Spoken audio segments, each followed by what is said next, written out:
नमस्कार। अभी मैं आमेट में हूँ, मगर आज जहाँ खड़ा हूँ वहाँ पहुँचने से पहले मैं आपको तकरीबन 4.5 महीने पहले ले जाना चाहूँगा। 4.5 महीने पहले आमेट क्षेत्र में एक घटनाक्रम होता है। बजरी जो खनन हो रहा होता है अवैध, उनके द्वारा यहाँ के एक युवक की हत्या कर दी जाती है। युवा का नाम होता है मनीष पालीवाल। 28 वर्ष का वो युवा इस पूरे घटनाक्रम का शिकार होता है। और ये घटनाक्रम की आंच जब आमेट नगर तक पहुंचती है तो यहाँ काफ़ी आक्रोश दिखाई देता है, काफ़ी विरोध दिखाई देता है। आक्रोश और विरोध के बीच बड़ी संख्या में लोग यहाँ जुटते हैं। न केवल उनका बजरी खनन के खिलाफ आक्रोश होता है, बल्कि इस घटनाक्रम को लेकर लगातार लोग नाराज़ दिखाई देते हैं, गुस्से में दिखाई देते हैं। और ये जब पूरा घटनाक्रम हो रहा होता है तब ऐसा एहसास होता है कि उस वक्त सरकार की सांसें फूल जाती है, प्रशासन सांसत में होता है और आनन फानन में तमाम कोशिशें की जाती है किस प्रकार से इस पूरे प्रकरण को शांत किया जाए। आज मैं उस विषय का जिक्र इसलिए कर रहा हूँ क्योंकि वहाँ उस जो शांति की सहमति बनी थी, वो सहमतियाँ आज तक भी धरातल पर सिर्फ इंतज़ार कर रही है अपने पूरे होने का। और अभी मैं जहाँ खड़ा हूँ, ये मकान उन्हीं मनीष पालीवाल का है। ये पीछे परिवार जो उनका खड़ा है वो मनीष पालीवाल का परिवार है। और इनका बड़े स्पष्ट रूप से कहना है कि उस दिन जो सहमतियां बनी थी, जिसमें कि हमको कहा गया था कि 8 लाख रुपए की एक सहायता राशि दी जाएगी, हमको कहा गया था कि एक संविदा पर नौकरी लगाई जाएगी, हमको कहा गया था कि परिवार को बीपीएल में सुविधाएं दिलाई दी जाएगी, हमको यह भी कहा गया था कि दोषियों के खिलाफ कड़ी से कड़ी कार्रवाई होगी। और हमें यह भी आश्वासन दिया गया था कि ये जो अवैध बजरी खनन हो रहा है उसके खिलाफ कड़ी कार्रवाई होते दिखाई देगी। मगर आज परिवार न केवल गुस्से में है, बल्कि कहीं ना कहीं एक पीड़ा दिखाई देती है कि इनमें से एक भी मांग धरातल पर साकार नहीं हुई है। जो 8 लाख रुपए की राशि का आश्वासन दिया था वो अभी तक नहीं पहुंची है। बीपीएल जैसी योजनाएं धरातल पर नहीं उतरी है। संविदा का जो एक आश्वासन दिया गया था, बताया जा रहा है कि उससे इतर ठेकेदारी प्रथा पर लगाया गया है, तो वो भी तमाम ये जो दावे थे ये धरातल पर दिखाई नहीं देते हैं। चलते हैं इनके परिवार से बात करते हैं। हमने यहाँ आकर जब मनीष जी के धर्मपत्नी से बात की, अंजलि पालीवाल से, तो उनकी पीड़ा बड़ी स्पष्ट रूप से हमें दिखाई दी। हमने यहाँ आकर उनके भाई से बात की। भाई न केवल पीड़ा में दिखाई दिए इन योजनाओं से इतर जो आज भी बजरी खनन वहाँ लगातार जारी है। बताया जा रहा है कि अब तो हमें और भी ज़्यादा डर महसूस होता है।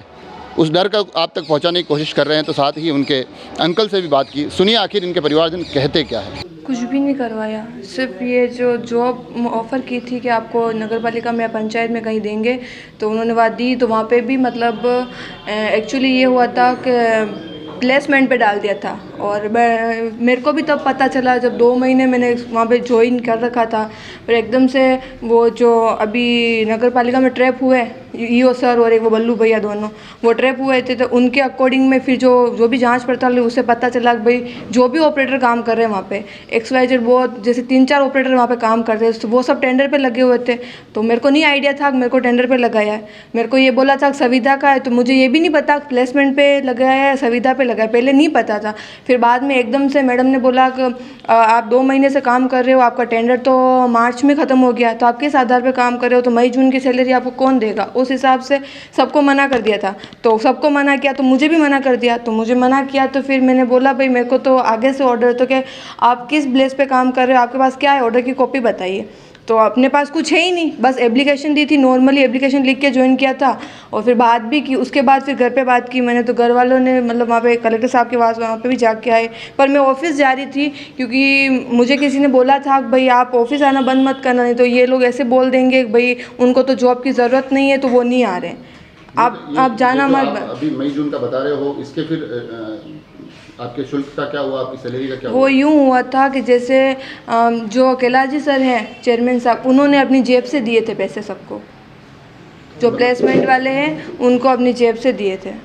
अभी कुल मिला के आपको जो आप मतलब ये होता है नियम शर्तों के अनुसार कुछ भी नहीं हुआ है। क्योंकि संविदा में ये चीज़ होती है, क्योंकि मैं भी 2-3 महीनों से वहाँ पे काम कर रही हूँ, तो मुझे ये आइडिया इतना सा, तो मुझे भी ये होता है संविदा का। ये होता है जो संविदा पे ज्वाइन करते हैं उनकी यहाँ से एप्लीकेशन बन के DLB जाती है, वहाँ DLB से अप्रूव होता है, उसके बाद यहाँ पे आता है कलेक्टर के, DLB से कलेक्टर के पास आता है, कलेक्टर से फिर SDM के पास आता है वो कागज़।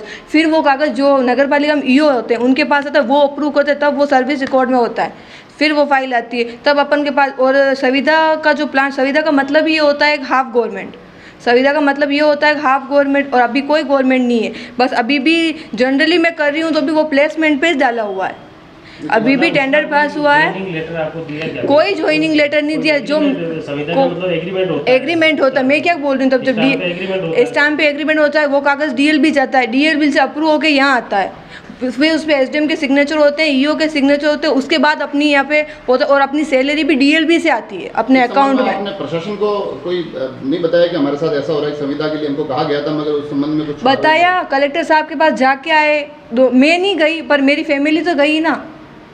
अब हर जगह मेरे को ये, अब अगर मैं ऑफिस भी नहीं जाऊँ और कल को ये लोग बोल दे उनको ज़रूरत नहीं है तो वो तो आ नहीं रहे, तो भी प्रॉब्लम, अपनी तरफ से कोई चूक नहीं होनी चाहिए ना। आप बता रहे हैं कि आपको जो सैलरी मिली वो भी आप बता रहे हैं कि किसने अपने स्वयं ने खुद के खर्चे तो मुझे वो भविष्य में क्या क्या स्थिति? हाँ, तो इसीलिए तो हमने कलेक्टर साहब को बोला था कि भाई आप जैसे टेंडर, जैसे जो प्लेसमेंट पे लगे उनका टेंडर पास होता है, जो टेंडर वाला है वो सैलरी देता है, तो टेंडर अभी तो ठीक है, किसी मैडम ने बोल दिया, किसी ने बोल दिया आप उनको मत निकालना, 1 साल का टेंडर है तो 1 साल तक तो मैं नगर पालिका में काम कर सकती हूँ। 1 साल बाद जब वो टेंडर कैंसिल हो जाएगा उसके बाद अगर वो मना कर दे कि नहीं हाँ हम आपको नहीं, तो फिर मैं कहाँ जाऊँगी। इसीलिए मैंने अपनी फैमिली को एप्लीकेशन के साथ कलेक्टर्स के साथ भेजा था। सैलरी आपके अकाउंट में आ रही है या क्या? नहीं आई कहाँ है आई नहीं रही सैलरी। मैंने 24 अप्रैल को ज्वाइन किया था, तो मई और जून ये 2 महीने की सैलरी मिली थी, मेरे को दी है, और मेरे को नहीं, जितने भी ऑपरेटर सबको दी, तो सबको मतलब क्योंकि सबका टेंडर कैंसिल हो गया था और ये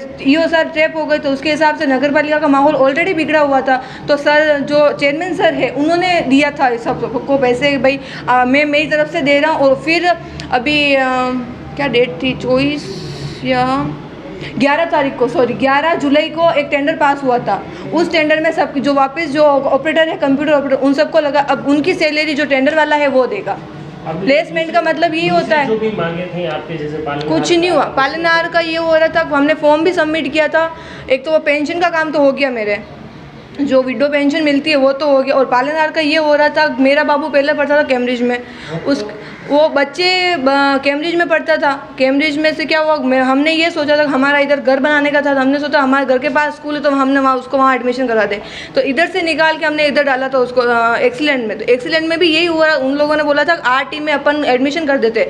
अब आरटी की जो साइड, गवर्नमेंट की जो साइड है, जो गवर्नमेंट चूज़ करती है बच्चों को कि किस बच्चे को आरटी की ज़रूरत है और उसमें डाले, उस अकॉर्डिंग आगे से वो साइड नहीं खुली, तो वो इसलिए पालनहार रुका हुआ, क्योंकि बच्चे का जो वर्तमान में पढ़ रहा है वो सर्टिफिकेट ये स्कूल से आया नहीं है, इसलिए पालनहार का काम नहीं हो रहा है। और वो दूसरी क्या क्या चीज़ें मांगी थी? दूसरी तो क्या थी, 8 लाख रुपए मुआवजा देने का था, वो भी कुछ आया नहीं है। और जो ये था भाई, ये जो केस की कार्रवाई हो जाएगी, उन लोगों को सज़ा देगी, कोई सज़ा मिली नहीं है, बस वो ये है कि वो अंदर है।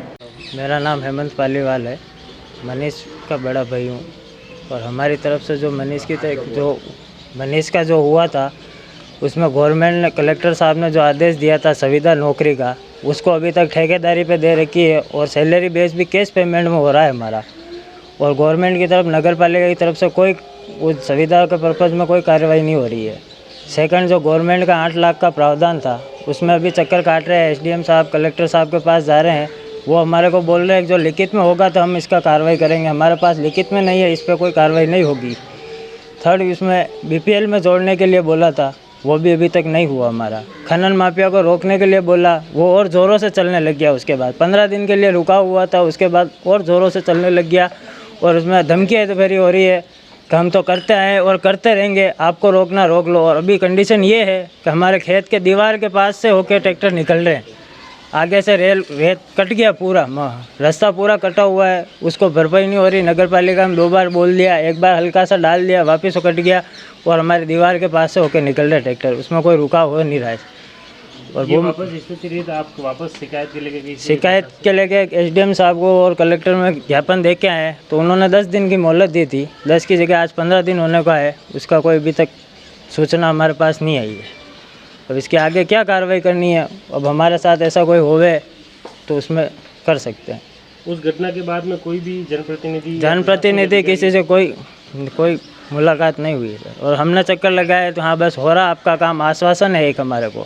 संविदा में नौकरी 8 लाख रुपए, और वो बच्चे को वो, और बीपीएल ये सब पालनहार योजना, ये सब 5 दिए थे, अभी तक एक भी काम नहीं हुआ है।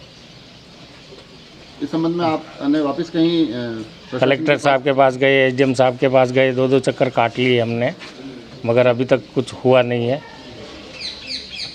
खाली थोड़ा सा बोल करके फिर वापस रवाना कर देते हैं, बोले 10 दिन में हो जाएगा, 5 दिन में हो जाएगा। पर बताया जा रहा था कि नगर पालिका के माध्यम से नौकरी दी गई थी। नगर पालिका के माध्यम से नौकरी दी गई थी, मगर अभी उसका काम हुआ नहीं है और ना कर रहे हैं, और पैसे भी कैश पेमेंट में दे रहे हैं। अच्छा, मतलब किस तरह से नौकरी लगाने की? संविदा में नौकरी लगाने की थी।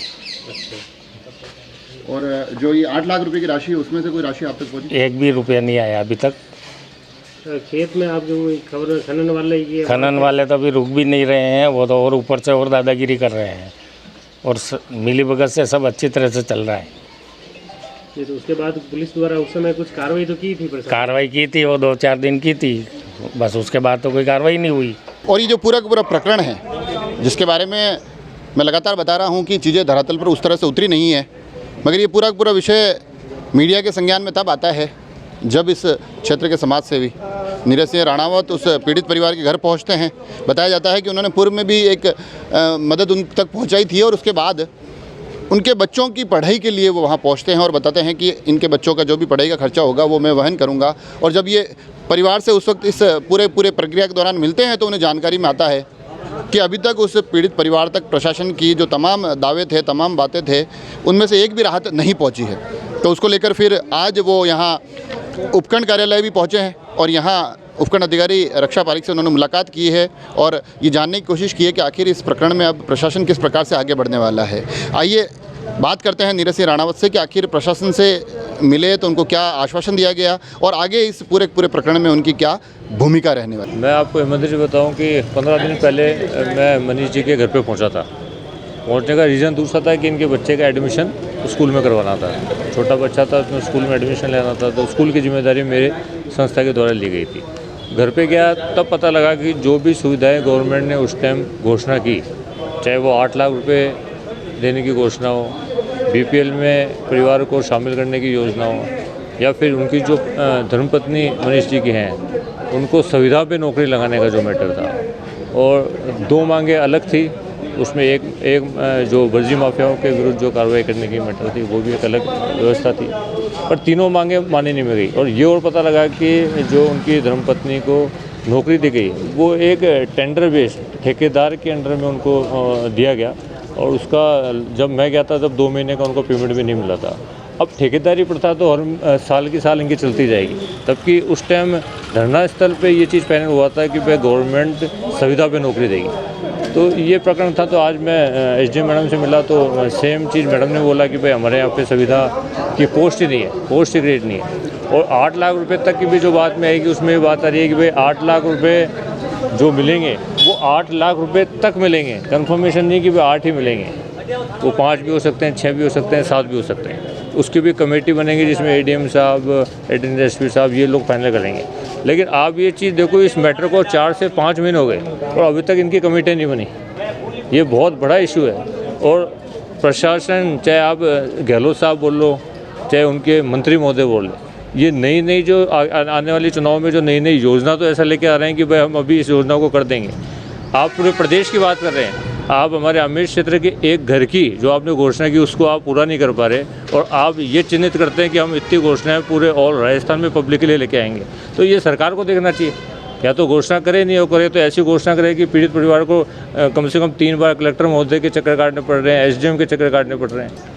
तो ये तो बहुत बड़ा प्रश्न चिन्ह है। और इसमें अगर इन लोगों ने जल्दी कार्रवाई नहीं करें तो वापस सभी समाज के बंधुओं के साथ हम धरना प्रदर्शन की तैयारी करेंगे। जैसा इसकी जो पीड़ित परिवार है मनीष पालीवाल, इनके बच्चे की पढ़ाई का आपने पूरा ये? हाँ, उस टाइम जब मैं परिवार से मिलने गया तो उस टाइम 51,000 रुपये मैंने नगद दिया था, आर्थिक सहायता दी थी।